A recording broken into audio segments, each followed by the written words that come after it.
Assalamualaikum warahmatullahi wabarakatuh.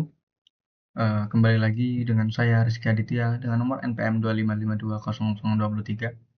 Di sini saya akan mengerjakan tugas pertemuan 9 bagian 2 dengan dosen pengampu mata kuliah Bapak Asroni STMT.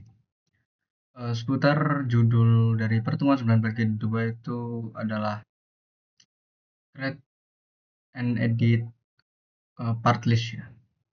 Ini tuh masih ada kaitannya dengan di pertemuan sebelumnya, yaitu pertemuan 9 bagian 1 yang membahas tentang bill of material. Nah, bill of material sendiri itu kan database dari part-parts atau komponen-komponen apa saja yang kita pakai untuk membuat sebuah assembly atau komponen perakitan seperti itu.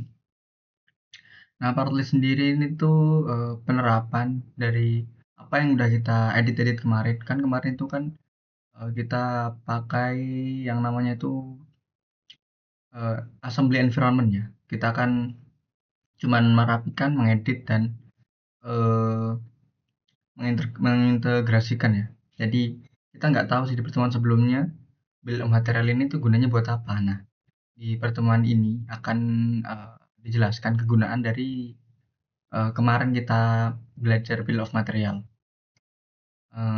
Di sini kita buka dulu filenya. Ini namanya part list ya. Kita klik open. Nah, di sini jadi gunanya bill of material kemarin yang kita edit dan rubah-rubah sekaligus dirapikan di assembly environment itu gunanya untuk diaplikasikan di drawing environment. Jadi dari sebuah database model 3D kita terapkan ke gambar tekniknya ya, atau drawingnya atau dua dimensinya lah, seperti itu.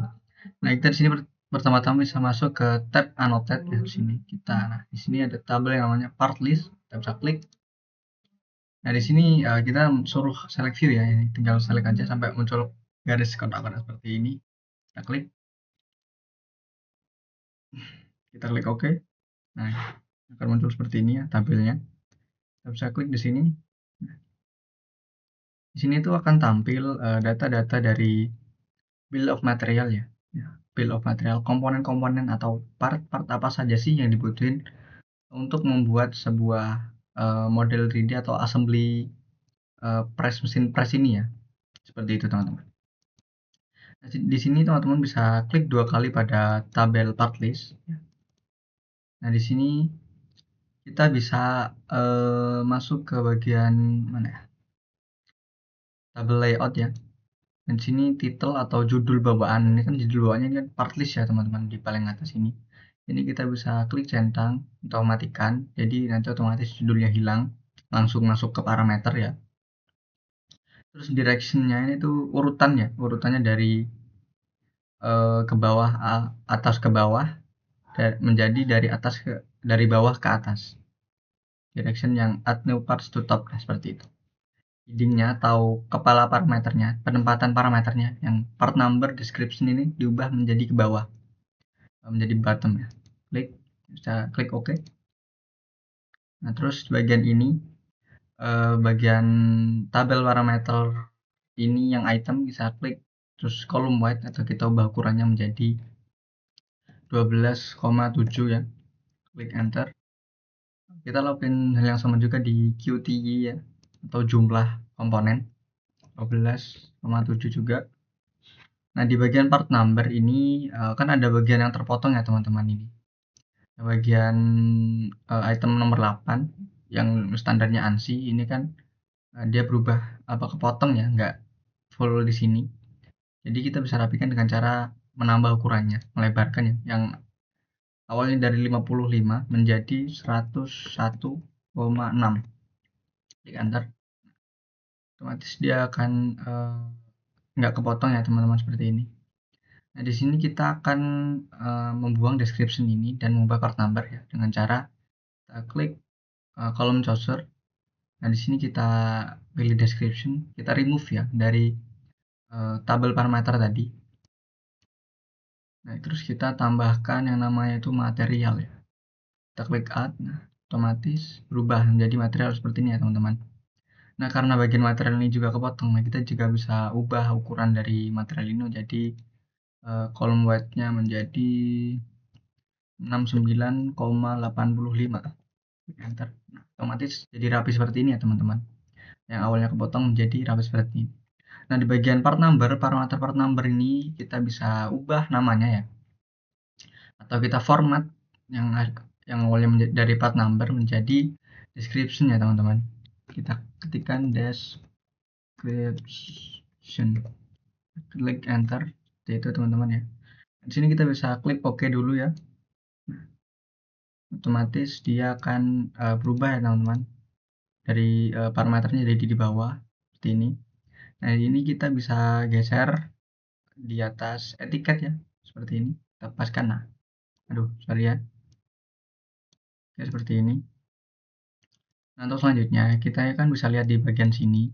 Di bagian item ini kan masih belum rapi urutannya, nomor 1, 8, 5 dan seterusnya ini kan belum urut. Dan di bagian handle ini juga materialnya kan belum tahu, belum masih kosong ya. Nah, kita bisa klik kanan, edit part list, ya sama aja kayak klik 2 kali ya. Di bagian material yang handle kan ini kosong, kita bisa ketikkan steel assembly seperti ini teman-teman, klik enter. Ya, biru ini berarti nanti akan muncul sini. Terus kita bisa urutkan item-item di sini dengan cara sort item, sort by. Ini kita pilih item ya, urutkan item. Ascending ini tuh artinya dari kecil ke besar, dari yang paling kecil ke yang paling besar seperti itu teman. Kita klik OK. Nah, otomatis di sini kan bisa lihat teman-teman itemnya lubrikan oil ini kan urut ya, sesuai nomor urutnya 1, 2, 3 dan sampai 9. Nah, kita bisa klik OK dulu untuk melihat perubahannya ya. Nah, otomatis urut dari bawah ke atas ya. Kan direksinya seperti itu tadi. Nah, ini kita mau mengubah urutan atau mengoverdrive lubrikan oil dan fixed base ini. Urutannya kita ubah ya. Yang awalnya fixed base ini urutan item nomor 9 kita ubah menjadi nomor 1. Begitu juga dengan lubrikan oil. Kita bisa klik kanan lagi, edit part list. Tinggal ketikkan saja di sini, kita ubah jadi 9. Terus phase base ini juga kita ubah menjadi urutan 1 ya teman-teman. Kita klik OK. Nah, otomatis berubah ya. Nah, tapi ini kan urutannya acak lagi ya teman-teman. Kita bisa klik kanan lagi, edit part list. Sebenarnya ya nggak usah keluar aja tadi ya. Kita bisa klik sort, terus klik OK. Nah, otomatis phase base-nya berubah menjadi urutan pertama ya. Kita lihat. Nah, phase base-nya pindah ke bawah dia. Seperti itu. Nah, teman-teman bisa lihat di browser ya. Bagian browser ini bagian part list ini tuh ada tanda petir ini tuh maksudnya data yang kita tampilin di part list dengan database dari file model 3D yang ada di assembly environment itu ada yang berbeda ataupun kita kan udah melakukan apa ya, perubahan nomor pada phase base dan lubrikan oil ini yang awalnya ini 1 dan 9 ini kita ubah urutannya. Nah, otomatis kan nggak akan sama dengan BOM atau bill of material yang ada di assembly environment atau 3D model dari gambar teknik ini ya. Seperti itu teman-teman. Nah, kita bisa cek aja sendiri di sini. Kita bisa klik bill of material. Nah, kita geser ke kanan ya. Ini itemnya paling kanan. Nih, kita bisa geser ke paling sebelah sini ya, biar gampang dilihat. Nah, sini kan urutannya masih belum urut ya. Lubrikan oil itu yang harusnya nomor 1 kan di sini berubah menjadi item urutan nomor 9 ya. Di database-nya itu seperti ini, tapi kita kan ngubah di bagian di drawing environment itu lubrikan oil menjadi urutan nomor 9 seperti itu. Nah, cara mengatasinya itu teman-teman bisa klik kanan pada bagian part list. Sini kita bisa save item of red to BOM. Jadi urutan item ataupun data yang ada di BOM kita edit di drawing environment itu bisa saling terhubung dengan cara save item of red to BOM seperti itu. Kita bisa lihat lagi ya bill of material. Nah, otomatis terurutkan ya teman-teman, sama seperti yang ada di drawing environment ini. Nah, kita bisa klik down. Nah, seperti itu. Maknanya sendiri itu dapat kita simpulkan kalau eee, apa ya, dinamika yang ada pada inventor itu sangat-sangat luar biasa ya teman-teman. Jadi data yang ada di drawing environment dan juga assembly environment itu bisa saling terhubung dengan cara kita menyimpan atau save tadi ya. Jadi, apa ya, saat kita memberikan drawing atau gambar teknik kita ke teknisi, nanti itu saat teknisi mengecek model 3D-nya itu datanya bisa sama ya teman-teman. Jadi kalau misalnya di model 3D-nya itu ada data komponennya nggak sesuai, terus di drawing kita ubah, itu apa ya, di model 3D-nya juga ikut berubah gitu ya teman-teman. Jadi bisa apa ya, lebih efisien aja lah gitu. Ya mungkin sekian yang dapat saya sampaikan, kurang dan lebihnya saya mohon maaf. Saya akhiri wabillahi wal hidayah. Wassalamualaikum warahmatullahi wabarakatuh.